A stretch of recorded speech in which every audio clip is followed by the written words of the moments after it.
Hi there, I'm Jules from thesstonesoup.com and today I've got another fresh 6-ingredient dinner recipe for you.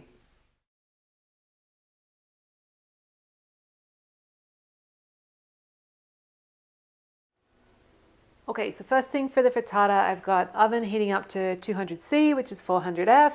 Then I've got 6 eggs in a bowl here. I'm going to pop in a small pinch of salt because there's a lot of salty ingredients, but it's important to get extra salt to keep the texture of the eggs nice. It stops them going rubbery.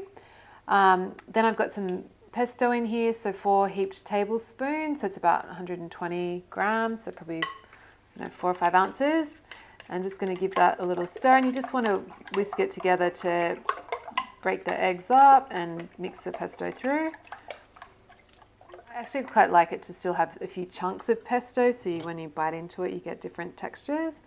Then we've got some olives, so large handful of pitted olives there, and the olives are amazing because they really add to the texture and make it taste quite meaty and chunky. Great, so then I'm going to get that into my dish. So I'm actually going to bake this in a rectangular baking dish, but you could use a 20 centimeter round springform pan or a frying pan if that's able to go in the oven. I use all those things for frittatas, and I line it with baking paper just so it stops it from sticking, because eggs do love to stick, all those proteins. So just going to get that in.